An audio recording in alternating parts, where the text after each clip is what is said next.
Hello po mga ka-idol, mga ka-beshi, mga kamamiti ko dyan. Good afternoon po sa ating lahat. Today's video, samahan niyo naman po kami ni aking hubby heart na magluto ng mixed seafoods with butter and garlic. Ito pong oyster sauce, fish sauce, ang ating Ajinomoto, ayan. At mga ricotta for today, meron po tayong black pepper, white pepper, at ito pong ating butter and garlic and onion na may kasama pong siling parako o bell pepper. Yan po, ginisa na po natin siya. Madalian po ang ating pagluluto po ngayon kasi ayan po, lagyan na po natin ang ating alimasa kasi po bago po natin sila ginisa ay nilaga na po o pinakulaw na po natin, niluto na po natin ang ating mga seafoods para mas mabilis po tayong makaluto. Ayan. At ito na nga po ang ating hipon. Ayan, nakita niyo naman, di ba? Di ba na po ang kulay kasi po nilaga na nga po natin o pinakuluan na po natin sila kanina ng konti. Ayan. Para po mabilis po silang maluto ngayon. Ayan po ang ating pusit. Ayan, halu-haluin lang po natin ng konti para po ma-observe po ang ating butter at ang ating garlic sa ating mga seafoods. Ayan. O konti-konting halo lang. Ayan. Alali lang po para po hindi po masira o madurog po ang ating hipon or ang ating alimasa. Ayan. Nilagyan po natin ng konting food coloring. Bakit food coloring po? Yung iba po ay nilalagyan po ng tomato paste. Optional po yan mga kaidol kung ano po gusto nyo. Ayan naman po ang ating oyster sauce. Ayan. Nilagyan po namin ng food coloring para lang po ma-mix po ang kulay ng oyster sauce natin at food coloring sa ating recipe for today. At nilagyan po natin ng konting patis. Ayan. Parang pamaganda lang po ba ng kulay ganun mga kaidol. Ayan. Depende po sa inyo yan. Nasa inyo po yan. Optional po yan mga kaidol. At nilagyan po natin ng black pepper and white pepper. Pampalasa po at pampasarap din po sa ating luluto for today.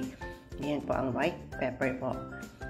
Masarap din po kasi yan pag nilagyan natin siya ng ganyan. Ayan din po ang ating magic syrup. Siyempre, hindi po mawawala ang ating magic. Magpampasarap sa magic sa ating mga niluluto. At ang Ajinomoto, importante sa lahat. Hindi po mawawala sa ating bawat niluluto recipe.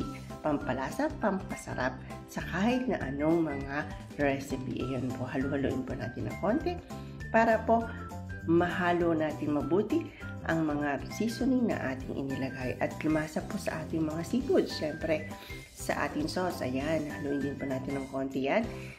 Halo-halo lang po tayo mga ka-idol, ayan. Para po lumasa din po ang ating sauce sa ating corn, ayan. Paalala lang po sa inyo mga ka-idol, mga kamamit ko dyan, mga kabeshi ko dyan. Doon po sa mga taong may mga kolesterol o matataas ang dugo o high blood, wag po tayo masyadong kakain ng ganito. Ano po? Kasi hindi po maganda po ito para sa ating katawan. Ayan.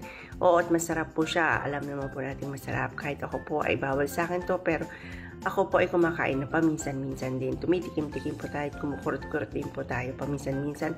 Pero dapat, lagi po natin tatandaan na meron po tayong proteksyon o gamot na nakalaan bago po tayo kumain ng ganito.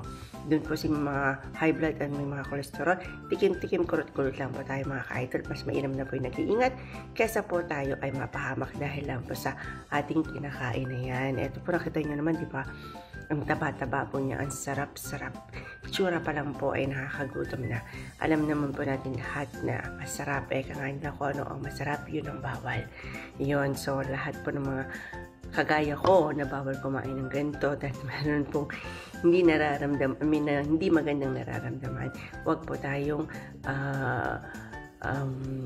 kakain madalas ng ganito at huwag po natin kakalimutan ang protection po natin gamot. Ano po? Ayan po ang ating presentation sa ating mixed seafoods with butter and garlic na bonggang butter at saka garlic po ang nilagay natin. Napakasarap po talaga. Subukan po ninyo.